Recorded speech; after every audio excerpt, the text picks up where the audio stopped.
practical based on what? Practical based on weighted average cost method. Inventory valuation में this is what weighted average cost method. So आ जाओ question देख एक बार review करो. The stock of material on hand on 1st December 2013 was 1300 units at the rate of 3.5 each. बेटा ये stock initially दिया है और जो इनिशियली दिया रहता है ना बच्चा, that is what opening stock. That is known as what? Opening stock. Remember it. So this is what? It's just an opening balance. Correct? What is it? It's an opening balance. The following purchases and issues. Purchases means receipts. Issues means sale hoga. Took place subsequently. Calculate quantity and value of stock on hand on 31st December 2013. Okay, मतलब means what? 1st December is your opening balance. 31st December will be your closing balance. So we have to ascertain, we have to find out the closing balance as of 31st December 2013 of stock. मतलब हमको closing balance find out करना है, closing stock find out करना है 31st December 2013 को. Under FIFO नहीं, हाँ FIFO का आपको practice दे रहा हूँ मैं. ये यहाँ FIFO दिया है ना, FIFO किया ना अभी lectures में, ठीक है? तो FIFO you have to do the practice, right? ये practice में है. आपको इसको solve करना है मेरे साथ weighted average cost में. अभी वेटेड एवरेज कॉस्ट का एक भी सम नहीं किया ना, तो ये हम वेटेड एवरेज कॉस्ट से सॉल्व करेंगे. फीफो का सम प्रैक्टिस किया है आपने, सेम वही फंडा फॉलो करना, ठीक है? वो प्रैक्टिस में करना. तो जो नहीं था लेक्चर्स में, वीडियो अपलोडेड है गूगल क्लासरूम पे, उसको एक बार रेफर कर लो, उसके बाद सॉल्व करना, कोई इशू नहीं, ठीक है?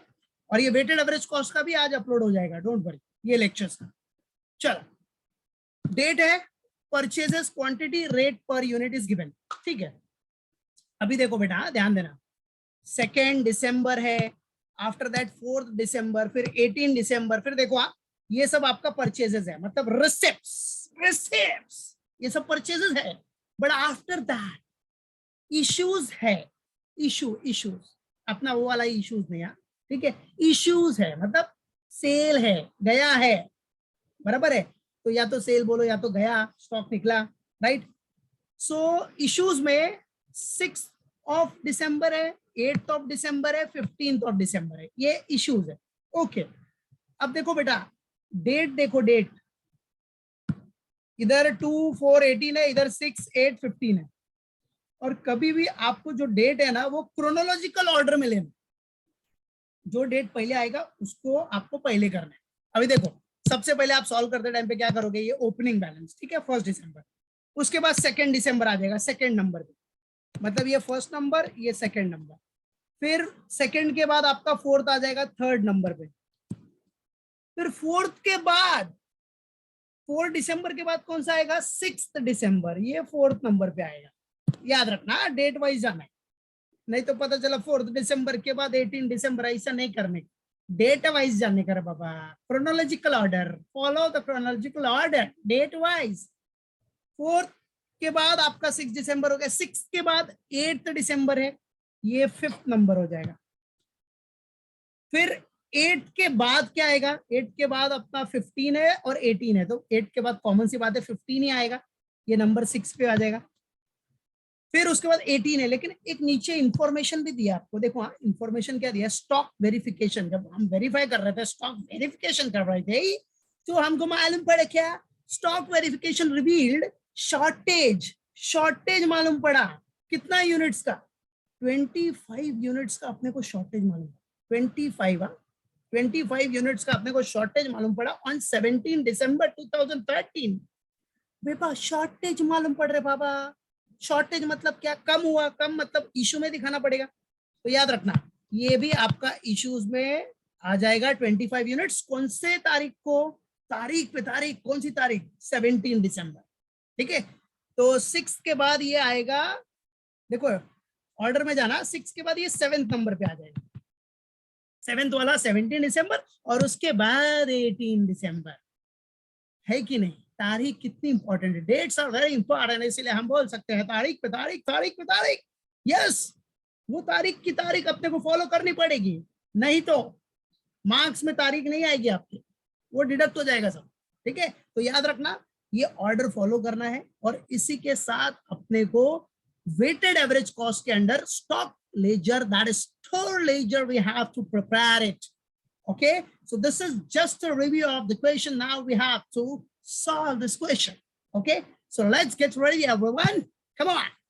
और एक चीज, one thing remember it everyone, अभी ये FIFO तो आपको प्रैक्टिस करना है. मैंने क्या बोला, वेटेड एवरेज कॉस्ट.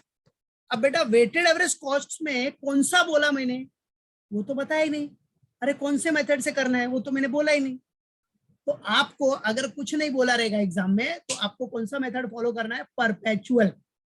याद रखना कौन सा मेथड फॉलो करना है, perpetual system of keeping inventory you have to follow if no information is given at that time. Perpetual, ठीक है. बट इधर है ना, इधर हम लोग क्या करेंगे पता है क्या है, पूछो क्या करेंगे सर, इधर हम लोग परपेचुअल भी करेगा, पीरियोडिक भी करेगा, समझा. तो इधर आपको वेटेड एवरेज कॉस्ट का परपेचुअल तो करना ही है, वो तो कॉमन है. Perpetual system as well as periodic भी करेगा. हम पीरियोडिक भी सॉल्व करेगा, पीरियोडिक एंड पीरियोडिक थियरी में बताया ना मैंने. So perpetual as well as periodic system दोनों अपने को सॉल्व करना है. तो चलो रेडी हो जाओ सब लोग, गेट रेडी. अपना जो भी स्केल पेंसिल सब लेना है फॉर्मेट बनाने के लिए. Come on, let's gate.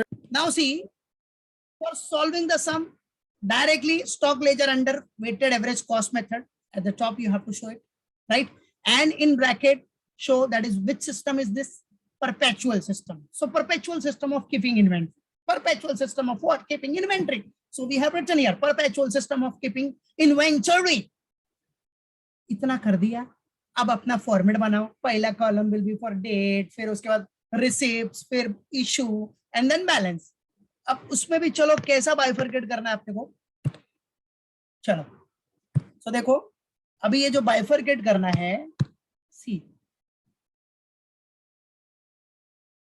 ये देखो,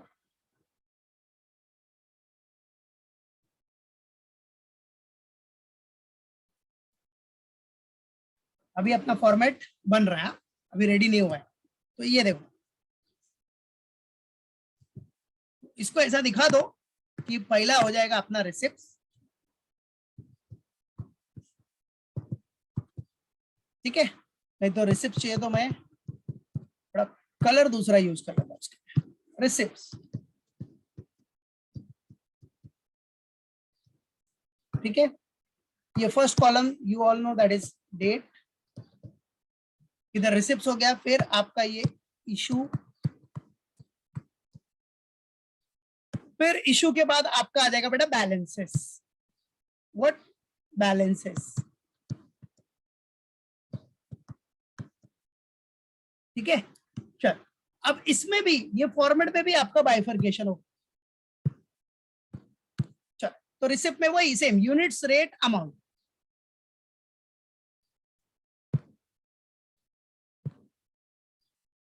units, rate and amount. Issue में भी वही यूनिट्स, रेट, अमाउंट.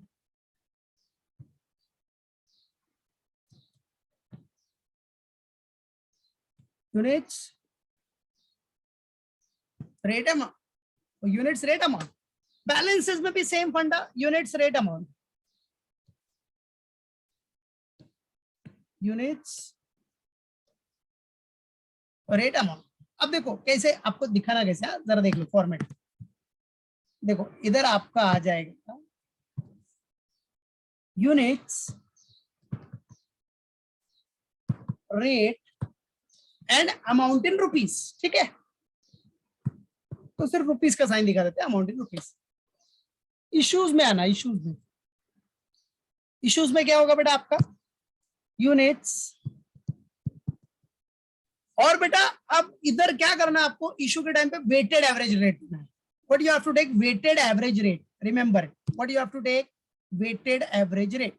सो इधर आपको लेना है वेटेड, तो उसका शॉर्ट फॉर्म लिखता हूं मैं, वेटेड, WT कर दिया मैंने, शॉर्टकट लिखा है, एवरेज, AVG,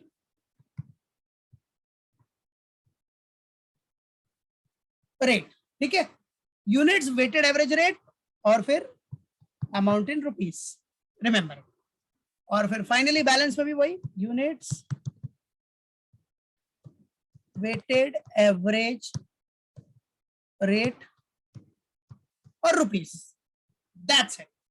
ये अपना फॉर्मेट है, ऐसा पहला फॉर्मेट वेटेड एवरेज कॉस्ट है, तो ऐसा फॉर्मेट पूरा कंप्लीट बना के रख लो, ठीक है, मेक इट करने के लिए।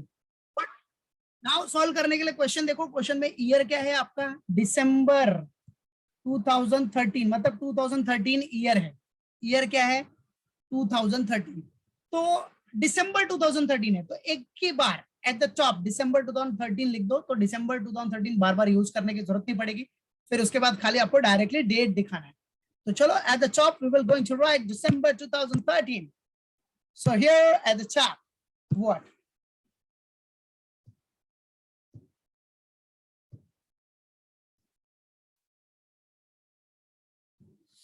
दिसंबर 2013, ठीक है, क्या बेटा, दिसंबर 2013, ओके। चलो सबसे पहला आइटम तो भाई आपका ओपनिंग बैलेंस हो जाएगा, सो आ जाओ सबसे फर्स्ट मतलब 1 दिसंबर opening balance, so write down everyone, opening balance, right.